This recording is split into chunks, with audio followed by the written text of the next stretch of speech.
Honorable Union Minister of Law and Justice, Honorable Supreme Court Judges, Honorable Chief Justice, Judges of the Madras High Court, and Chairman of the Bar Council, and my dear friends. I always felt that the quality of judiciary depends upon quality of lawyers, and the quality of lawyers depends upon quality of the legal education. Unless we equip ourselves in all possible manner, it is not possible to bring a quality delivery system, and therefore it is my personal opinion that Bar Council of India should organize such seminars from time to time so that we equip ourselves with regard to legal education so that the public at large is benefited. One of the reasons for the delay in disposal of cases is also because most of the time we are not properly prepared, and therefore I think the Bar Council should take more and more steps to arrange such meetings, and not only here in official centers in various parts of India, so that the junior members are benefited. Only if the junior members are benefited, when ultimately it will help in having a very strong judiciary. I congratulate the Bar Council of India and Bar Council of Tamil Nadu for organizing such a fantastic function. I wish them all best. Thank you. Honorable judges and my dear friends, though the topic given to me is pollution, I just want to add one word with regard to the previous issue, namely the access of justice discussed here. As you know, in fact, it has been held by the Supreme Court in various cases that each case has to be decided on its own facts. Like our fingerprints, each case will have its own inherent distinction with regard to the facts of the case, and therefore it is not possible in all cases to have a uniform system to decide cases. That is with regard to my observation on national litigation policy. When I think of pollution, the issue of pollution, my memory goes back to school days, when we were taught that the man deforested and created cities. They also talk about industrialization as one of the achievements of the man.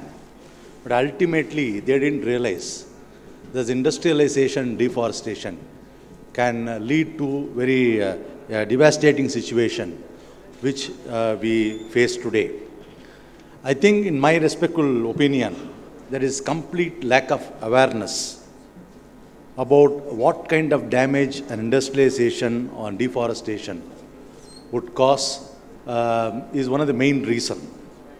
In fact, even when our constitution was enacted, you will be surprised to find there is not even a single word referred to therein regarding environment. In fact, if you see all the three lists in the 7th schedule to the constitution, you will not find the subject environment there.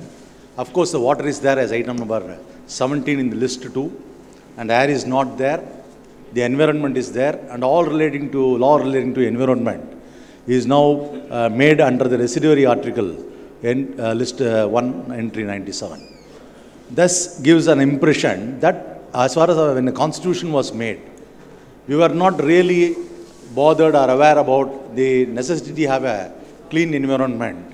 It is only in 1974 the Water Act came to be enacted.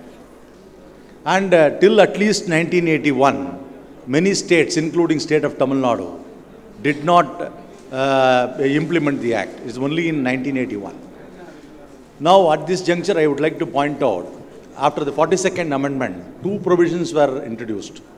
One provision was introduced in the 4th chapter, namely the duty of the state to protect forest and environment. This is with regard to the duty of the state. Under Article 51A, there is a specific mention about the right of the duty of the citizen to protect environment and respect environment. Therefore, today the state has no body or a soul. It cannot act on its own. So therefore, we can't blame the state every time or any other authority for the deterioration in environment, and we forgot our duty to protect the institution, protect the environment as envisaged under Article 51A. There is a need for balancing between your fundamental rights to carry on profession and the need for a clean environment. Of course, need for a clean environment itself is considered to be a fundamental right, and therefore the Supreme Court came with the concept of sustained development. And therefore, to have a clean environment is a fundamental right, and therefore nobody can, in my respectful view, put 19(1)(g) or any other provision saying I have a right to pollute. Therefore, with regard to the issues of pollution, both the state as well as the individuals have an equal responsibility to protect the environment. Now, there are two types of boards are created under our Water Act. One is a central board, which is purely advisory. And there is a state board, which has been given enormous powers. And since I have appeared in several environmental issues, including the leather issues and other issues, I find that the State Pollution Control Board is not very technically qualified to deal with many situations. For example, let us take one, originally in Tamil Nadu, particularly the Vellore area, this was done only by vegetable treatment of leather, vegetable tanning, which is known as vegetable tanning. Now, the semi-finished leather was allowed to be exported, and thereafter there came a central government policy by which the export of semi-finished leather were banned by the central government. Without realizing the consequence, it is going to cause a lot of damage to our environment. For a reason is, they said we want to have more foreign exchange, and therefore we will make our tanners make the finishing process in Tamil Nadu itself, which naturally included chroming tanning. And we know how the chrome pet, that is why the chrome pet was named like that. And we have now lot of chrome tanning industries, and this has resulted in, now the as far as the board is concerned, they have a specific task under Section 19 of the Water Act, by which they have the duty to prescribe a particular mode of treatment according to the nature of the soil. But if you take the Tamil Nadu as a whole, though the nature of soil is different from place to place, and they have fixed a standard treatment systems and standard parameters for all the industries without reference to the nature of soil. Now, when there was a problem in Vellore, which started from 1971-72, originally these wastes were used as a manure for agriculture. And later on, because of this problem, they directed you build a common effluent treatment plant.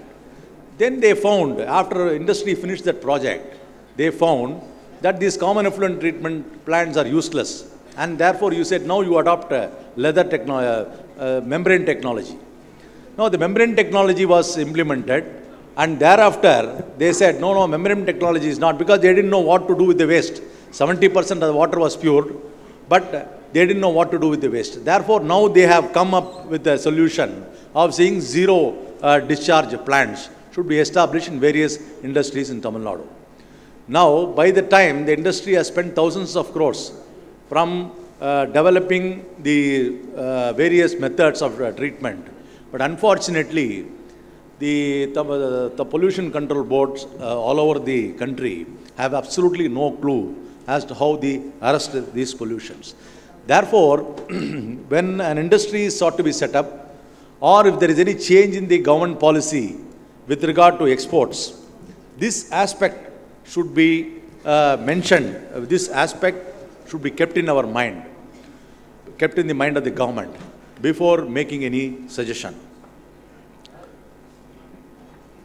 In my opinion, though the water subject is in the second list, in my opinion, all of them, all the water, air and environment should be specifically made in the constitution and it should be brought in the second list so that both state and center are equally made responsible for making laws and implementing the same. Now we have come to a situation where the Supreme Court has framed a new guideline as sustainable development. And the main problem we are facing today is that there is absolutely no planning by either you can't blame the industry or you can't blame the board. We don't have the technical know-how how to dispose the waste. Well, we are manufacturing, we are not able to manufacture waste, dispose of the waste. Therefore, the problem is the land, air, everything is polluted and the people are now forced to go to court. Now we have Green Tribunal to decide all these things. But if you see the procedure for Green Tribunal, it is same as a civil court. And your disputes are not going to be settled at an earlier date. Therefore, it is my proposal that the Green Tribunal, you should bring out a summary procedure. Because you have a technical member, he doesn't need much time to know whether a particular chemical causes pollution or not. Therefore, you should introduce a summary procedure for a Green Tribunal. Therefore, the matters are disposed of expeditiously. And one aspect I would like to say and finish. It is the responsibility of the lawyers also is very important. I always have a policy when I deal with pollution matters. If the pollution can be rectified, I will take an undertaking from the client that I will get you an order because technically you have a good case. But you should go on and rectify it. Many of my clients have given that undertaking to me and have gone and rectified the defects in their equipments. Therefore, as lawyers, I think, if any case relating to environment come to you, you should also have an equal responsibility. Merely saying as a source of income, we should also serve the society by not encouraging the litigant to pollute more and more. Thank you.